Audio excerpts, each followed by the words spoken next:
Hello everybody, welcome back to another home launch golf video. In today's video, I kind of wanted to take a look, at the Optishot Orbit launch monitor and the Optishot Orion software. I've kind of had both for a good 30 days now, so I kind of wanted to give everybody an update of kind of what I've seen. I've kind of put it through its paces and tested it, so I just kind of wanted to make you aware of some of the pros, some of the cons that I see with the device, and then also kind of maybe who this device is kind of targeted towards and maybe who can benefit from the device. So stay tuned and I'll give you my recommendation here towards the end of the video. All right, so I kind of wanted to highlight some of the pros. First, we'll kind of talk about the Orion software, and then I'll kind of go into the Orbit launch monitor. You might notice behind me, I'm kind of playing some of the course hole flyovers from some of the different courses in the software. I just kind of wanted to give you a quick look at kind of what it looks like graphically. And kind of speaking to the graphics of it, I will say I'm very impressed. I think my expectations were kind of low. I expected it to be like lower resolution, lower detail, maybe even look kind of cartoonish. And honestly, as you can kind of tell behind me, like I think there's a good bit of realism in their courses, their course design and the graphics. So I think they did a really good job with it. So I'm pretty impressed. And then just kind of to expand on that, like kind of my second pro here is just like the PC hardware requirement. Like out of all of like the top softwares, this one kind of has the least amount of requirements. So it might give you a little bit more value because you might be able to run this currently on PC hardware that you already have without having to upgrade. I know that some of the other more popular softwares like GS Pro and FSX Play and E6 PC, like graphically they kind of have a minimum requirement that is much higher than this, so you might be having to upgrade your hardware in order to run those efficiently. And then to kind of add a little bit more value here, kind of comparing against those softwares to this, what you're kind of getting with this, if you buy the Orbit launch monitor from Optishot, it's just $200 more than what the SC4 runs right now. Or if you bought the SC4 and you just want to buy the software from Optishot, you can get it for like 230 bucks. Inside of that, like I think you're getting great value because you're getting 20 courses, you're getting 4 different kind of practice ranges, and it is perpetual software. So once you own it, I mean, it's yours. You'll get to play it as long as you want.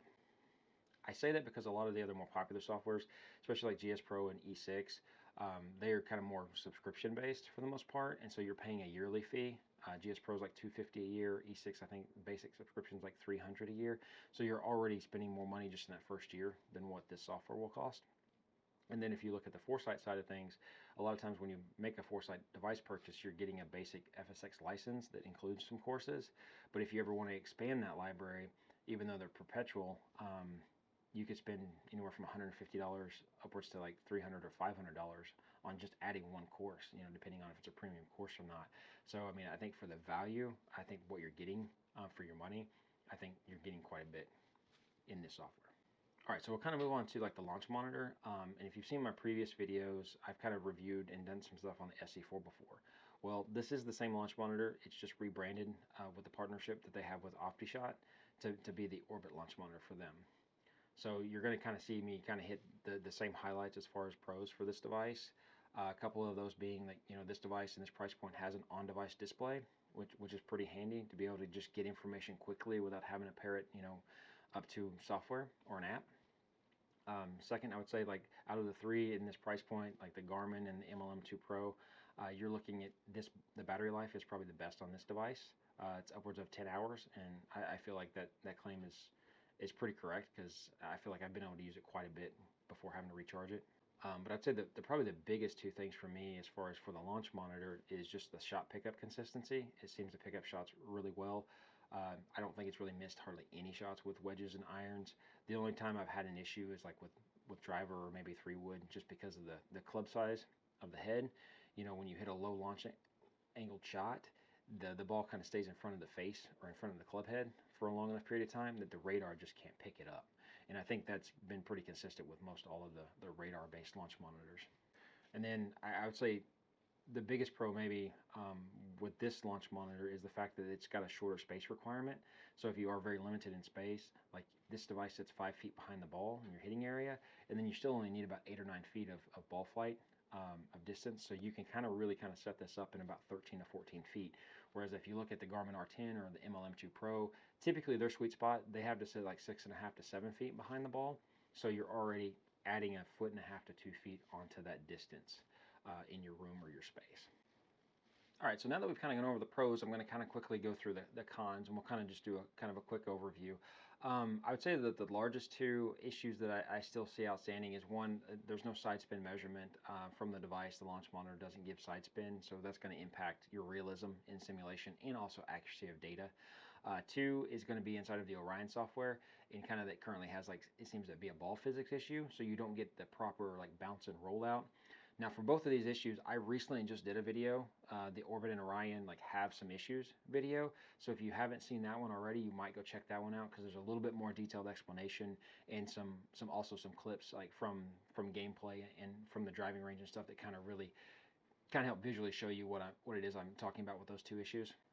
The other kind of two things as far as cons that go, I would say, is like one, the short shipping limitation with the launch monitor itself. I think this is kind of usually pretty well known on most of the radar devices out there that they kind of struggle, especially inside of 10 yards, but this one seems to really even struggle inside of 15 and 20 yards. So much so that like when the device launched, like Voice Caddie basically claimed that the lowest measured yardage was 10 yards. Well, soon after the launch, like they updated that specification to where they said that the lowest was 20 yards. And I think since we've had a couple of firmware updates, they've actually pulled that number back down in the specifications to 15 yards. So at least now they're claiming that 15 yards and above seems to be okay and at least more accurate. And then one more thing that I kind of noticed as far as like in Orion, and I think that they can actually fix this, it's really just revolves around the autocomplete. So if you're not familiar with autocomplete, most of these kind of budget launch monitors, they don't have the capability of putting. So whenever you get on the green in simulation software, like it just goes ahead and autocompletes depending on your distance from the hole. Well, Optishot, I'll give them credit for the fact that they saw that the SC4 kind of probably struggled inside of 20 yards. So what Optishot did is in Orion is they basically give you an autocomplete anytime you get within 20 yards of the hole. So you don't even have to get on the green in the software and it's going to auto finish the hole for you. The problem with this is like your range is like 10 feet to the hole, you get 1 added stroke, 10 to 30 feet, you get 2 added strokes, 30 and above to 60 feet, you get 3 added strokes. And the kind of issue that I've seen in course play is like, if I'm just barely off the green, kind of in a fringe or even a fairway lie, and I'm just outside of 10 yards, like I feel like realistically I could probably get that up and down, you know, maybe 7 or 8 out of 10 times in real life. So like I would love the option to be able to just input a 2 for me. Well, because it's outside of 10 yards and outside of 30 feet, the game just goes ahead and completes it with a 3. And so I'd like to see them add an option to where like a user's choice. So you get inside of 20 yards, then you can choose to finish the hole with a 1, 2, or a 3. And then if you're being honest with yourself, you can kind of score it closer to your capabilities. And so that way, when you get through playing your round, you've got a score that's more reflective of how you actually played. All right, and even though I kind of mentioned the two major issues with the side spin and the ball physics, and I had a previous video to that, we are going to run through a few just like kind of data slides that I have right here, just so I can kind of quickly highlight the issue that I'm kind of talking about with the ball physics. All right, so out of my most recent kind of like my comparison video between my GC2 and Foresight software versus the Orbit and Orion software, I kind of pulled a few of the clubs, the shot data, and then averaged it out, and then we'll kind of go through a few of those just so I can kind of highlight to you like the ball physics problem. All right, so first club up here is going to be the pitching wedge, and as you can kind of see in the rollout column, we're getting almost a difference of 8 yards between the two devices, and then how that correlates to the total column is we're at 8.62 yards of total difference on average shot. So I mean that's almost a majority, the rollout is of the total yardage difference. And even if we move up kind of through the bag here with the 7-iron, you can kind of see the rollout number goes up. We're almost at 12 yards now as far as difference, and that's still about 75% of the accounting for the total yardage difference that we have on these shots. And then we go up a little bit further. The carry distance is a little bit wider apart on the 5-iron here, but we still got almost 12 yards of difference in rollout, and so that's still accounting for almost 60% of the yardage that we're seeing in the total average difference. And then as we go all the way to the top of the bag here with the driver, the same thing kind of rings true here, is you've got a little over 18 yards of rollout difference at 18.35, and then that still is going to be a majority of the total average difference that we're seeing. And so my point with this is I think this is something Optishot can fix, and if they fix the bounce rollout physics in the game, if we can get that number closer to what we're seeing on the GC2 and the Foresight software, then that's going to alleviate the issue we have with total distance. And I think in my previous course videos, I've kind of shown that, you know, if I needed a 175-yard shot, I would typically want to hit a 7-iron on course are in real life. But I've learned in the game that it usually kind of comes up short because of this issue. And so I'm having to club myself up, like maybe to a 6-iron or maybe even to a 5-iron, depending on the, if it's an uphill lie or whatever, at what I'm hitting it towards the green. And so to get realistic simulation in this, I feel like this is one of the issues that Optishot needs to take a look at and hopefully fix. All right, so I kind of put this little graphic together so that I can kind of highlight, the good and the bad that we've kind of covered in the video so far. And then now it's kind of like towards the end of the video, so I kind of give my final thoughts to you guys. So basically ways I think you can use this device to still improve your game is one, you're just going to play more. If you have something that's engaging like this, I mean, even if it's not completely accurate, you're still hitting shots, especially hitting shots in your off season. So, you just keep the rust away. One, I think anybody can kind of use this to at least start their next golf season in a little bit better shape. For me, I started my sim journey about 2 years ago, just because I got tired of starting my golf season off in like March and April, basically after the cold months. I'd come out and I'd shoot probably high 80s, around 90, but then by the end of the summer into fall, I was back into shape a little bit. I'd basically be shooting pretty close to 80, maybe even some in the mid to high 70s a few rounds. And so I just got tired of restarting every year. So that's why I kind of like went down this path and started with the simulation. Two, the other way I think this device can kind of help you is, even though on the device display itself, the carry number doesn't seem to be very accurate, I think that's just a problem with VoiceCaddie's algorithm, and hopefully they can fix that. But you can still use this device to kind of pay attention to the other metrics, like your launch angle, your launch direction, your spin rate, your smash factor. Basically, the other ones seem to be pretty reliable and a lot more accurate compared to the GC2 and what I was seeing there than what the carry was. So you can at least use those metrics to kind of at least get a feel for maybe, how you're hitting your shot. If you're really compressing it well, if you're striking the ball solid, or maybe you're trying to work on getting the launch angle that you want with a certain club, or you can see launch direction, so you can see if you're slightly pulling the ball or if you're pushing the ball. Those kinds of things. So there's still things there that I think you can utilize to kind of help you improve. As far as the recommendation, like the use cases I see for the device though, if you're kind of in a restricted space, and there's kind of two ways about that. I would say if the depth of your room is not very deep, if you're kind of using a space that's maybe more like 15 feet, and you want to stay kind of with this like radar launch monitor area, then this is a better device because it requires less space than like the Garmin R10 and the MLM2 Pro to set up. The other one I would say is, because this device seems to do a lot better when you pair it with software, as far as giving you a better carry number on the lower end of the bag, I think if you're ceiling height restricted in your space to where you can't swing like your longer clubs, I think anything in like the mid-iron level and on down, especially through your wedges, you can get pretty accurate carry data and yardages, through the Orion software with this device.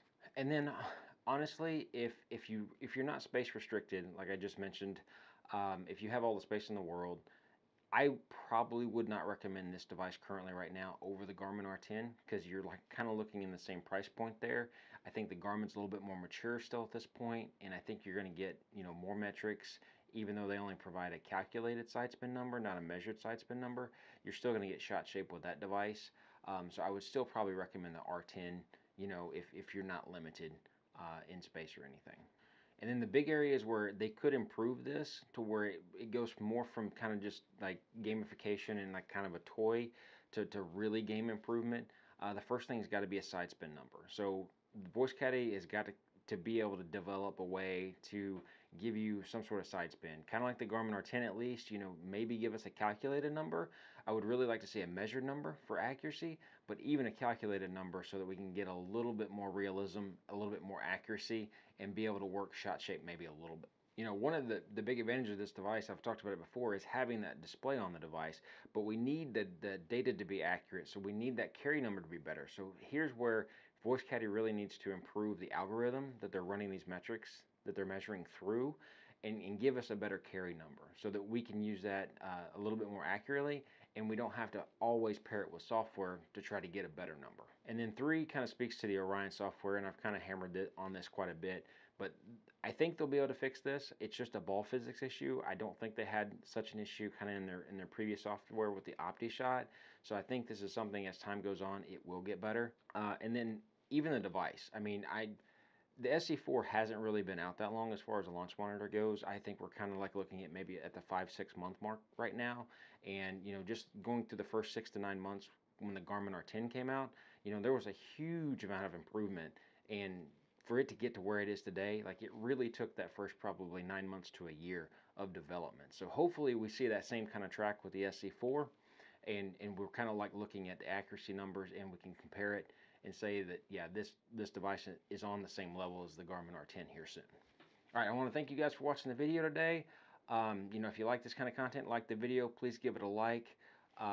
This is kind of going to be it for a little bit for the series on the Orbit and Orion combination. I did get another launch monitor in the mail here recently, and so we're going to start with this bad boy and see if some of the claims on the internet are true, if maybe the Rapsoda MLM2 Pro is actually the most accurate launch monitor when you use the RPT balls under $1,000. So if you're interested in seeing me test out and put that thing to the test, you know, make sure to subscribe to the channel if you haven't already. You guys have a great day, and we'll see you in the next one.